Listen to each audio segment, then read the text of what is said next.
Okay, तो जब भी आपके जीवन में डिमोटिवेशन आए, मैं जब ओंकार लाल जी से मेरी बात हुई थी, अध्यक्ष महोदय से, मैंने एक बात कही थी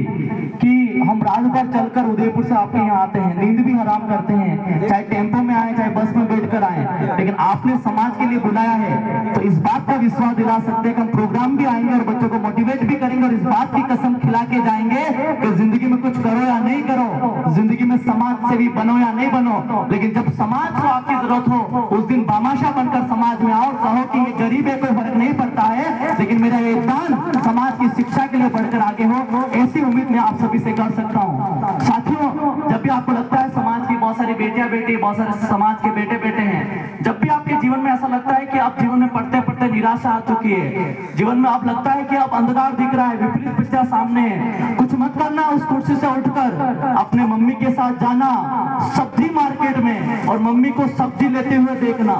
मम्मी 10 रुपए किलो आलू को 8 रुपए करवाने के लिए 2 घंटे लगा देती है। आपको ही पता है, एक माँ अपने आंखों में आंसू इसलिए निकालती है कि मैं नहीं पढ़ पाई, इसलिए मुझे ये हालात देखने पड़ रहे हैं। मैं बेटा और बेटी को ऐसा पढ़ा के दिखाऊं कि आने वाले टाइम में वो बेटी किसी के सामने हाथ झुकाने के लिए, हाथ फैलाने के लिए मोहताज नहीं हो। एक माँ का सपना होता है कम से कम किसी के लिए पढ़े नहीं पढ़े, लेकिन उस माँ के लिए हमें जिंदगी में पढ़ना है जो सब कुछ लुटा देती है अपने जीवन के लिए, बच्चों की पढ़ाई के लिए। शायद इससे बड़ा मोटिवेशन मुझे ऐसा लगता है जिंदगी में कुछ नहीं हो सकता है। फिर भी आपको लगता है आपके जीवन के अंदर डिमोटिवेशन आ रहा है, क्रिटिसाइज हो रहे हैं, डिमोरलाइज हो रहे हैं, आप हताश हो रहे हैं अपने जीवन से, कुछ मत करना। जिस कुर्सी से पढ़ना शुरू किया और उस कुर्सी से आपको लगता है पढ़ते पढ़ते नींद आ रही है और पढ़ाई से हताश हो रहे हैं, तो अपनी कुर्सी से उठकर अपने पर्स को टटोलना और पर्स को टटोलने के बाद देखना यदि 2000 की 10-15 नोटें खुद की हो तो मत पढ़ना, क्योंकि जिंदगी में कुछ बनो या नहीं बनो, इतना पैसे वाला बनो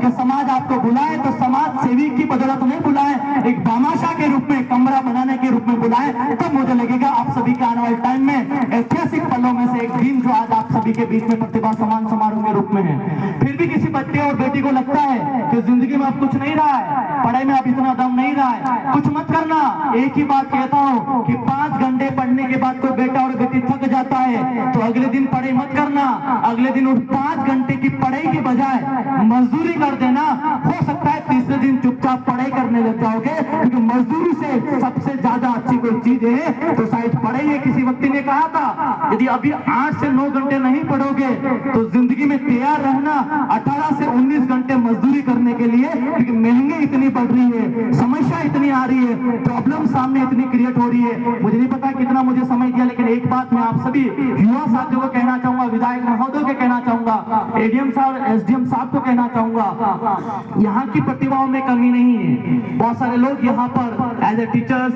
गवर्नमेंट टीचर्स, एलडीसी या अन्य कांस्टेबल या फौजी के अंदर यहाँ भर्ती हुए हैं, लेकिन यहाँ जो गच्चीपुरा कार्यक्रम में जो लोग यहाँ पर यहाँ आयोजक टीम है, उन लोगों का एक सपना है, जितना मैंने इनकी आंखों में पढ़ा है, कि राहुल सर एक ऐसा टाइम आए कि जिस तरह से हम कहते हैं कि यहाँ पर हॉस्टल में रहने वाले पिछले साल 9 बच्चे सब यहाँ से गवर्नमेंट नौकरी में निकले हैं, यहाँ से 9 प्रतिभा ऐसी रही जो समाज के पैसों के अंश से हॉस्टल बना और उसमें से प्रतिभा तैयार हुई है। लेकिन राहुल सर एक ऐसा समय चाहते हैं 9 लोग नौकरी लगे इस हॉस्टल से, लेकिन 9 के 9 राजस्थान के सबसे बड़ी सेवा आरएस बन के निकले, तब मुझे लगेगा आप सभी का यहाँ आना, इतना शानदार समारोह को देखना दुनिया के ऐतिहासिक पलों में से है। साथियों,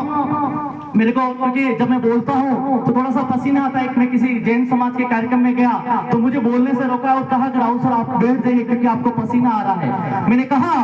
कि जो पानी से नहाता वो लिबास बदल सकता है और जो खुद के पसीने से नहा ले वो अपने समाज का इतिहास बदल सकता है। मैं चाहूंगा कुछ करे या नहीं करे, अपने समाज के इतिहास को बदलने के लिए फ्रंट वॉरियर बनकर जिस तरीके से आज पूरी MS4 टीम आपके लिए तैयार है, उस तरह से तैयार है। और मैं एक बात फिर कहना चाहूंगा, हम इतने बड़े नहीं कि हम आप सभी लोगों को सम्मानित करें, लेकिन एक बात विश्वास में आपको दिला सकता हूं, इतने जबरदस्त जरूर है कि हम आपका सम्मान करें या नहीं करें, लेकिन उस सम्मान के काबिल हम बना सकते हैं अपने माध्यम से। आने वाले टाइम में यहाँ की टीम के माध्यम से कहना चाहूंगा, हो सकता है अगली बार मुझे प्रतिभा सम्मान समारोह में बुलाया नहीं बुलाया, लेकिन 6 महीने में एक बार करियर काउंसलिंग मोटिवेशन सेमिनार में आप बुलाइएगा। बड़ी बात तो नहीं कहूंगा, लेकिन जिस दरी पर बैठने वाला बेटा और बेटी जिसके पास में खोने के लिए कुछ नहीं है, लेकिन उस बात को विश्वास दिला दूंगा अगले साल 3 साल में वो किसी अधिकारी के रूप में आपके मंच पर सुशोभित होगा। ये बात इसलिए कह रहा हूं कि जिंदगी में दुनिया में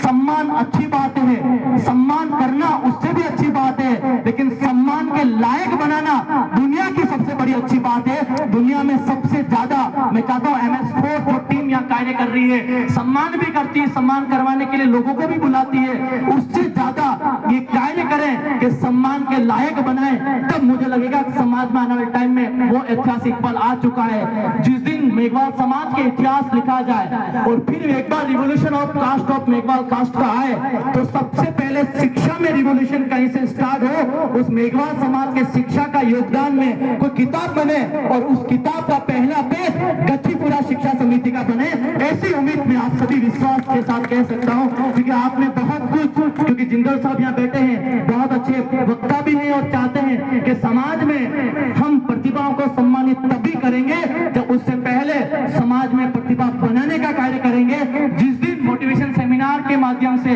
बच्चों में वो मोटिवेशन आ गया, वो क्यूरियोसिटी पैदा होगी कि हम हो सकता है कि एक केलू के घर में जन्मे हो, लेकिन माता पिता एक माहौल से विदा होंगे, तब मुझे लगेगा आने वाले टाइम में एक ऐतिहासिक पल दुनिया के सबसे बड़े ऐतिहासिक पलों में से है। साथियों, कभी चाहेंगे आप सभी और पूरे अध्यक्ष महोदय और धनाराम जी और इनकी पूरी टीम चाहेगी तो करियर काउंसलिंग और मोटिवेशन सेमिनार का कार्यक्रम करेंगे, क्योंकि हमें विधायक महोदय को भी सुनना है, हमें बहुत सारे वक्ताओं को भी सुनना है। आज मुझे ऐसा लगता है मेरी कम जरूरत है, फिर भी मेरी बात आप सभी को कहना चाहूंगा फिर एक बार कि हम सभी मेघवाल समाज के लोग इस बात का रोना रोवे कि मैं गरीब घर में जन्मा हूं, मेरे पास कुछ नहीं है। इस बात का रोना रोवे कि मेरे पास काफी कुछ सपोर्ट करने वाले हैं, लेकिन मेरे अपने अपने पास नहीं है। मैं उसी बात पे कहना चाहूंगा, जिंदगी में कोई आपके साथ हो या नहीं हो, लेकिन ये मेघवाल समाज की गच्चीपुरा टीम आप सभी के साथ है। मैं उम्मीद करता हूं जिस तरीके से यहाँ पर प्रतिभा सम्मान समारोह आप सभी ने संयोजित किया, शानदार तरीके से यहाँ पर लोगों को बुलाया, लेकिन 4 पंक्तियों से मेरी बात को समाप्त करूंगा। लेकिन समाज की एक बेटी और बेटों को कहना चाहूंगा कि हो सकता है कि आपके शरीर पे जो कपड़े हैं आज पिताजी की बदौलत हैं, आज मम्मी की मजदूरी की वजह से हैं। एक समय ऐसा लो कि पिताजी कपड़े पहने और उसके मोहताज और उसके जिम्मेदार आप बने। ऐसे और बेटे और बेटी आप जिस दिन बन गए, आने वाले टाइम में एक माता और पिता जिस गली से निकलेगा हमेशा अपने आप के बेटे पर और बेटी पर गर्व करेगा। ऐसा क्षण जिस दिन आपके जीवन में आ गया तो उन तमाम प्रतियोगी परीक्षा की तैयारी करने वाले बच्चों के लिए एक बहुत बड़ा मोटिवेशन का कारण बनेगा। साथियों, 4 पंक्तियों से मेरी बात को समाप्त करूंगा, लेकिन एक बात, क्योंकि एडीएम साहब, एसडीएम साहब, शायद मे भी पॉसिबल, विधायक साहब, जिंदल साहब, इन सबकी इच्छा है कि हमने फर्स्ट ग्रेड, सेकंड ग्रेड